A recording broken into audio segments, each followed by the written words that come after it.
Hello, and welcome to the My Old Car video log, where I document how I maintain, repair, and occasionally make upgrades to my 1974 Chevrolet Monte Carlo that's been my daily driver since 1984.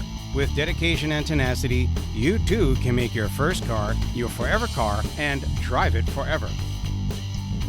Anytime when I take the wheels off for whatever reason, be it to rotate the tires or even, check the brakes or bearings or anything like that, to be risk of being redundant, check the brakes. And I noticed something.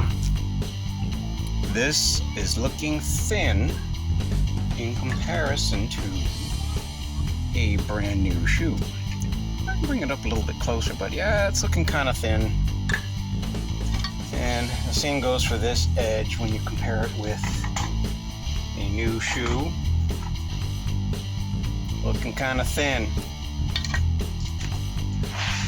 Now I've heard people say, oh, you can probably get another, 3,000 or 5,000 miles off of those, maybe 10, and I'm like, maybe, but that's not me. Once I start seeing it even just a little thin like that, I'm just really, really not keen on taking it to the very edge. So it's time to do a brake job. Now before you get started, of course, let me zoom out, see if it'll let me zoom out. Oh, whoops, that's not it. There we go. It really helps if you have the right kind of tools. You have no idea. I had to learn this the hard way. Went for a few decades without the right kind of tools. A simple set of drum brake tools, and you will be praising the gods of automotive mechanics for having these things available. And you'll be asking yourself, why didn't I do this sooner? So anyway, let's see what we can do about getting started on this. There we go. And go with me on this journey. How about that?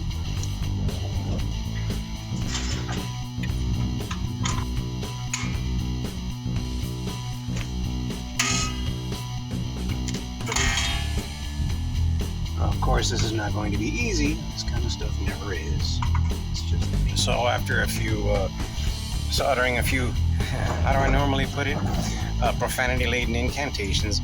I got the shoes off, as you can see, and what I did was I laid out the various parts, the springs and the connectors and all of that, in such a way where they are laid out just like they are when everything is assembled.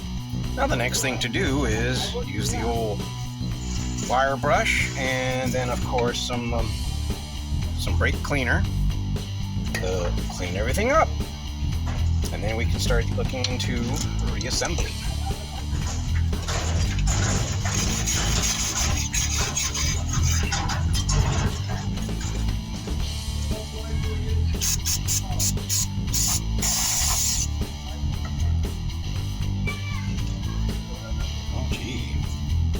Looks like this thing might be wearing. Oh, should be able to get a replacement part for that, I would think.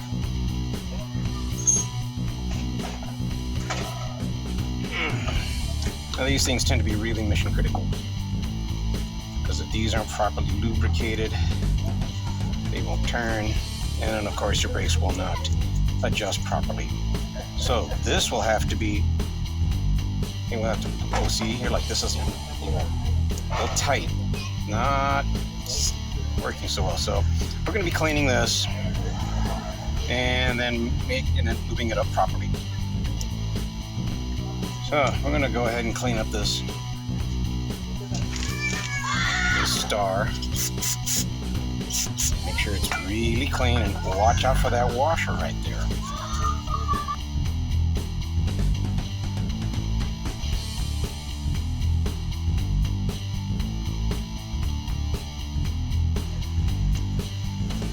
Okay.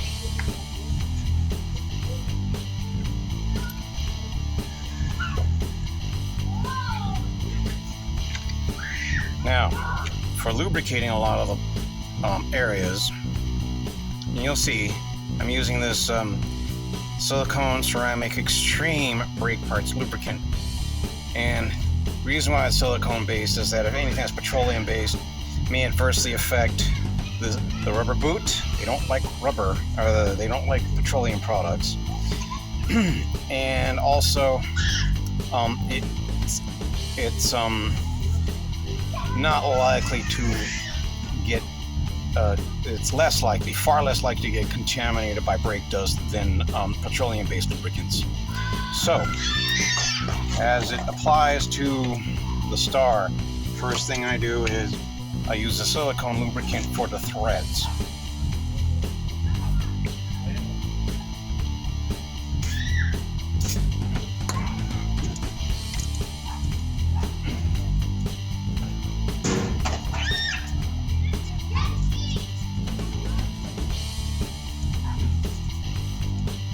See how well that turns. That's what we want. We want it to be as free turning as possible. Now the next part is a little bit more critical because this part is stationary and it rubs up against that bushing. So, and again, I'm kind of detail oriented, so what I do is I take out the bushing. I put a little bit of lubricant on here. I mean, like I said, just a little bit. It does not need much. And make sure it gets rubbed down onto here. And put the bushing back on. And take a little bit more.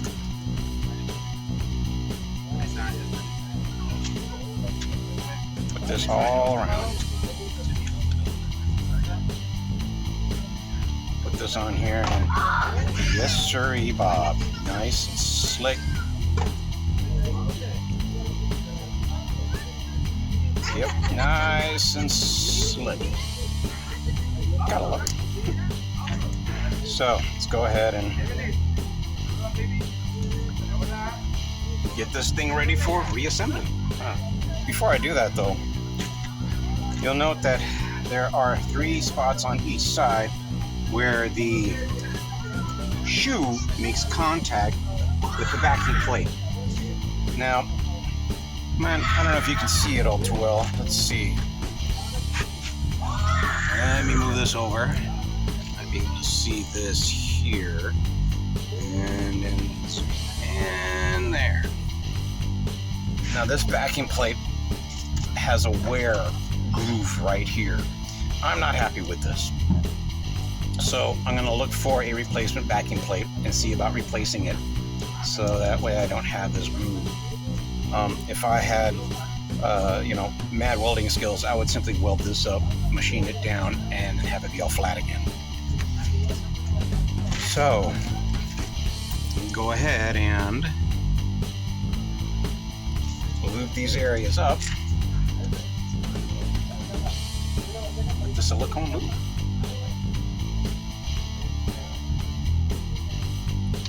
Yeah, you don't need to goop this thing on so that it's thick like frosting on a 3-layer cake or anything like that. Alright, let's start reassembling this thing. I forgot to mention, make sure you lubricate the parking brake cable and areas where things like the parking brake may make contact, like right there. You can see how nicely polished that kind of is. And at the fulcrum end, which is up here, let's make this a little bit more generous. There we go. Maybe in here, because that seems to be an area of where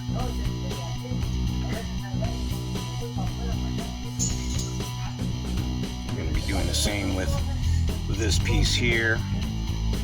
Put some lubricant in here and up here. So, there.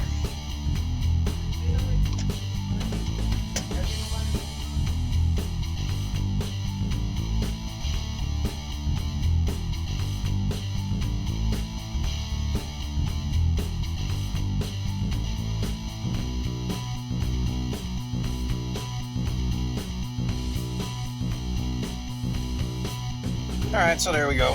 I got it all back together. It really helps if you take pictures before you take this thing all totally apart. And I mean detailed pictures, like, you know, if the spring goes in front of that, in front of this, I don't know what all these little pieces are called, but in front of this piece here, you know, if this goes into here versus the spring goes into there. Same with the you know, the self adjuster return spring down here.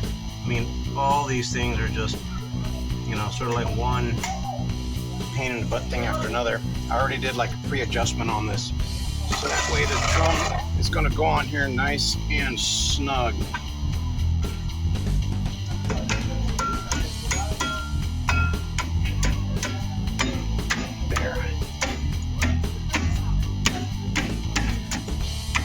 There we go. There, that should do it. If you enjoyed the video and found it useful, please be sure to click the like button. Now, if you'll excuse me, I think it's time for a drive.